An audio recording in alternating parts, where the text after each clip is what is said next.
Assalamu alaikum jọ̀mọ́ yàlè muslimina wàlè muslimat. Mo kí ẹ̀yin bàbá mi, màmá mi, ẹ̀gbọ́n mi, àbúrò mi, ọ̀rẹ́ mi àti ẹ̀yin tí ẹ kàn ń gbọ́ tiwa wípé ẹ kú ewu Ramadan yìí o. Kí n tó tẹ̀síwájú, mo fi àkókò yìí tọrọ ìdáríjìn lọ́wọ́ gbogbo ẹ̀yin àáfàá mi nítorí pé mi ò kí ń ṣe àáfàá o, n sì mọ kéwú. Mo kàn ń fi àkókò yìí máa rán àwọn èèyàn mi ní etí ni kí wọ́n lè súnmọ́ Ọlọ́run. Tí ẹ bá rí ohun tí mo sọ tí kò tọ́ súnà àbí tí kò ṣe déédéé, ẹ jọ̀wọ́ ẹ fi tó mi létí o, nítorí tí èmi náà bá mọ̀, èmi náà á tún máa ṣe àṣìṣe yìí fúnrara mi ni.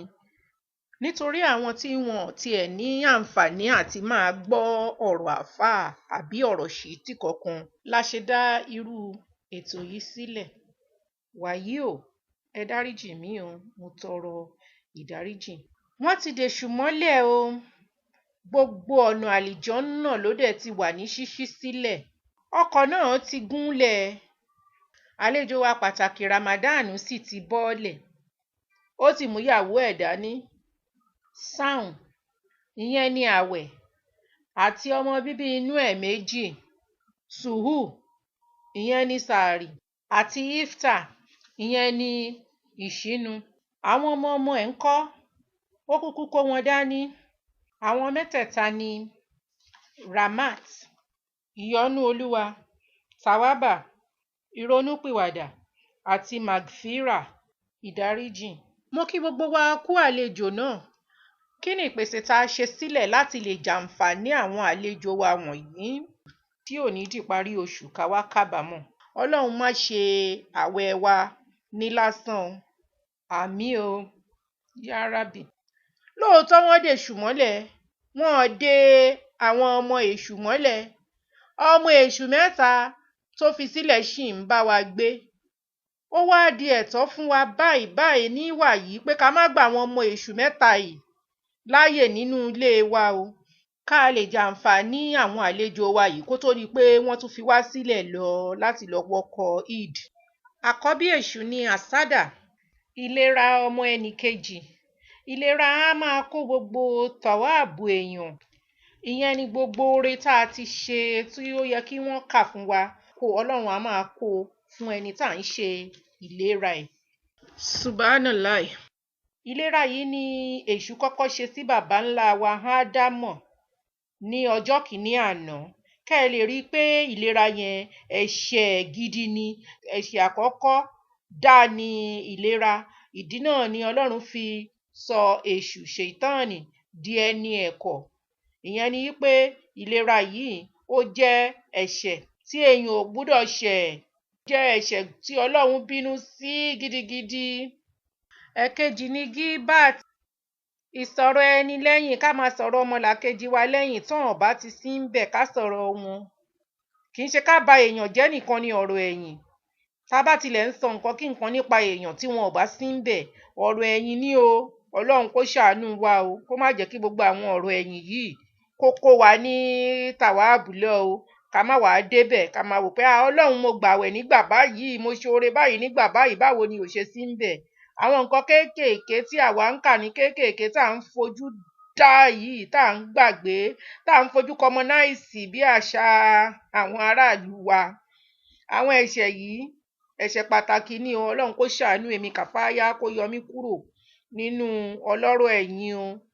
Ẹ̀yin náà ńkọ́, ẹ ṣàdúrà tiyín, tèmi nìkan mo mọ̀ o. Ọlọ́run kó gbà mí o. Èṣù bá ń gbọ́mọ rẹ lọ, tán bá ti dè ẹ́ mọ́lẹ̀ kó o máa bá ń de gíbàtì mọ́lẹ̀ pẹ̀lú rẹ ni. Àti àráàmù níbi oúnjẹ tí a fi ń ṣínu yìí. Ńgbà téèyàn ti gba àwẹ̀ láti àárọ̀ tó dìgbà tó fẹ́ ṣínu, tó gbẹdìyẹ lọ́wọ́ kèfèrí tó mú yẹn tó fi ń ṣínu, àbí tó mú tan ẹlẹ́dẹ̀ tó lóun gbádùn roast pork àbí bacon tó kó yẹn mọ́ra tó ń jẹ, àbí tó mú gúldà tó lò pọ̀, gúrí ọmọ gùsásá. Ó mú stout ní oníṣe bí small stout kékeré ni ó jò pọ̀. Ọlọ́run rí ẹ o, bẹ́ẹ̀dá kan ò rí ẹ, Ọlọ́run rí ẹ o. ọ̀pọ̀lọpọ̀ àwọn nǹkan tí à ń jẹ tó ń dá ẹ̀ṣẹ̀ sí wa lọ́rùn ló pọ̀ o. Ọlọ́run kó gbàdúrà gbogbo wa. Háràmù ò tán síbẹ̀ nínú àwẹ̀ o. Nínú àwẹ̀ ká máa fẹnu wa sọ̀sọkúsọ, ká máa fojú wa wòwòkúwò, ká máa tútukútu, ká máa wíwìkíwìí. Ká tún wá lọ máa wo fíìmù nínú àwẹ̀. Háràmù ni o, ẹni tí ò bá mọ̀. Àbí a tún wá là ń wo tẹlifíṣàn nìyẹn. Wọ́n á wá bẹ̀rẹ̀ sí iṣẹ́ ohun tí ò tọ́ súnà. Kò sí bẹ́ẹ̀ ṣe lè wo tẹlifíṣàn nílùú táwa ń gbé yìí kẹ́ ẹ má rí gbogbo ohun tọ́lọ́run ní ká ṣe níkọ̀kọ̀. Ni wọ́n máa ṣe gbogbo ẹ̀ lójú tẹlifíṣàn àwọn aláìlójútì. Ọlọ́run kó ṣàánú wa o. Ẹ má jókòó ti tẹlifíṣàn worú ẹ̀ nínú àwẹ̀ o. Háràmù ojú, háràmù ẹnu, háràmù ètè, gbogbo ẹ̀ ló pé lóríṣiríṣi o. Háràmù ò kàn kí ń ṣe má jẹ gbá, má jagbọ̀n.